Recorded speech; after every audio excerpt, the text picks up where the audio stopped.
circular path around a sports field. Raman takes 18 minutes to complete one round of the circular path, while Anupriya takes 12 minutes for the same. Suppose they both start at the same point, same time, and go in the same direction. How many times? After how many times will they meet again at the starting point? Question कह रहा है कि एक sports field के बाहर की ओर यानी circular path बना हुआ है। रमन उस सर्कुलर पाथ को एक राउंड कंप्लीट करने में 18 मिनट लेता है, जबकि अनुप्रिया उस सर्कुलर पाथ का एक राउंड कंप्लीट करने में 12 मिनट्स लेती है।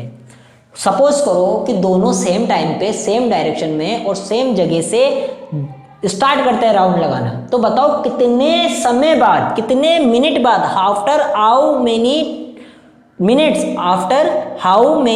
मिनट्स यानी कितने मिनट के बाद दे मीट अगेन, वो मिलेंगे दोबारा एट द स्टार्टिंग पॉइंट पर वो दोबारा मिलेंगे। यानी सपोज करो ये स्टार्टिंग पॉइंट है, यहाँ से रमन चलना स्टार्ट हुआ, यहीं से अनुप्रिया चलना स्टार्ट हुई, तो दोनों कितने मिनट्स बाद मिलेंगे। क्यों? क्योंकि एक को 18 मिनट लग रहे हैं, एक को 12 मिनट लग रहे हैं। तो इन दोनों का अंदर हमें क्या निकालेंगे? एचसीएफ के एलसीएम। हम इसके अंदर एलसीएम निकालेंगे। क्या निकालेंगे? एलसीएम। क्यों? क्योंकि अगर देखो इसने रमन की बात कर रहे हैं, एक चक्कर में 18 मिनट, दूसरे चक्कर में 36 मिनट। अब इसी तरह अनुप्रिया की बात करते हैं, पहले चक्कर में 12 मिनट, दूसरे चक्कर में 24 मिनट, अभी भी कम है। दूसरे इसके 2 चक्कर लगाए तो 36 मिनट हो गए, इसके 2 चक्कर लगाए तो 24 ही मिनट हुए, और तीसरे चक्कर में 36 मिनट। यानी 36 मिनट के बाद वो दोनों एक दूसरे से स्टार्टिंग पॉइंट पे मिलेंगे। तो हम क्या निकाल लेते हैं? एलसीएम। तो हम एलसीएम कैसे निकालते हैं? 18 का प्राइम फैक्टराइजेशन करेंगे, 9, 3 और ये 1। फिर हम करेंगे 12 का 6 टाइम्स 3, 3, 1। फिर मैंने कहा था इसको प्रोडक्ट की फॉर्म में लिख लेते हैं। तो 18 को क्या लिखा? 2 की पावर 1 एंड 3 की पावर 2, और 12 को क्या लिख लिया? 2 की पावर 2 इंटू 3 की पावर 1। फिर मैंने कहा था एलसीएम कैसे निकालते हैं कि दोनों में मौजूद हो या ना हो हमें मतलब नहीं है, हमें तो मैक्सिमम पावर चाहिए। यानी 2 की पावर 2 इंटू 3 की पावर 2। 2 की पावर 2 का मतलब 4 और 3 की पावर 2 का मतलब 9। 9 4 ज़ा 36। यानी हम कह सकते हैं they meet again at the starting point after 36 minute. They meet again at the starting point after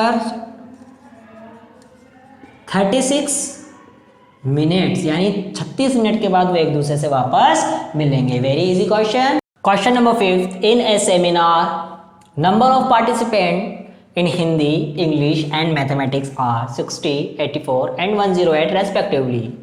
If equal number of participants of same subject are sitting in each room, then find the least number of required room. Question क्या कह रहा है कि एक seminar है, उसमें Hindi, English और mathematics के स्टूडेंट आने हैं। हिंदी के 60 आने हैं, इंग्लिश के 84 आने और मैथमेटिक्स के 108 यानी 108 आने हैं। If equal numbers of participants of same subject are sitting in each room, ये कह रहा है कि हर एक रूम में किसी एक सब्जेक्ट यानी सेम सब्जेक्ट के स्टूडेंट बिठाने हैं, तो रूम कितने रूम की ज़रूरत पड़ेगी? कम से कम रूम की हमें ज़रूरत पड़े वो हमें निकालना है।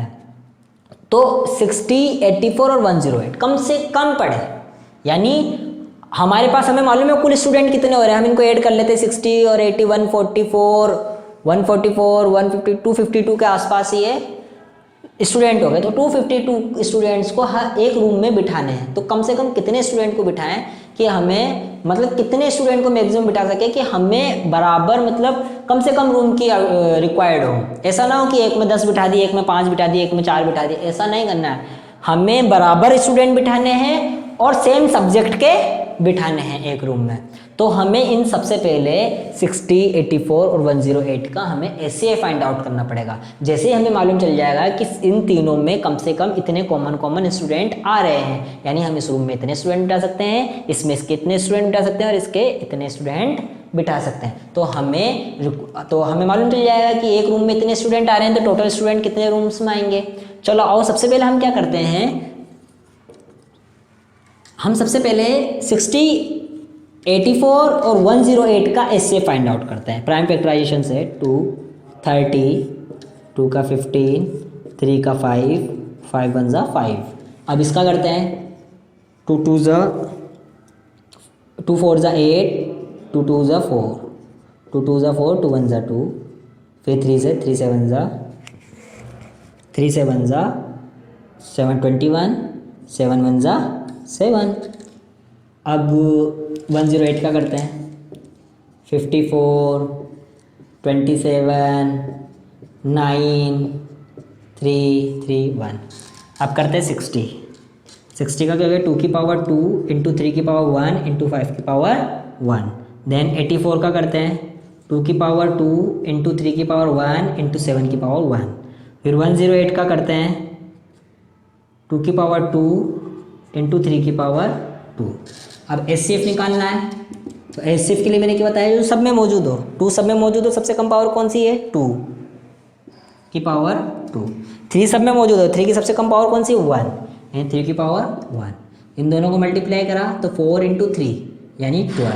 हमें मालूम चल चुका है कि हमें एक रूम में 12 स्टूडेंट बिठाने हैं। तो हिंदी के लिए कितने की पड़ी, 5 की, इंग्लिश के लिए कितनी पड़ी, 7 की, और मैथमेटिक्स के रूम के लिए कितनी जरूरत पड़ी, 9 की। और इन तीनों को जोड़ा, 5 और 7 12, 12 और 9 21, यानी हमें 21 रूम की रिक्वायरमेंट होगी उन सभी स्टूडेंट को सेम नंबर्स में और सेम सब्जेक्ट वाइज बिठाने में। तो हमें क्या निकालना, नंबर ऑफ रूम्स। कैसे निकालेंगे number of rooms, total student upon common student, या फिर हम बोल देते हैं equal numbers of participant of same subject are sitting in each room, यानी एचसीएफ। तो टोटल स्टूडेंट कितने हो गए, 60 प्लस 84 प्लस 108, और एचसीएफ कितना है, 12। इन सबको ऐड करा 252 में 12 को डिवाइड करा 22 बच गया 1, 12 1 जा 12, यानी नंबर ऑफ रूम्स कितने चाहिए हमें, 21। तो हम कह सकते हैं कि हमें इन सभी स्टूडेंट को बिठाने के लिए 21 रूम्स की रिक्वायरमेंट होगी। Thank you.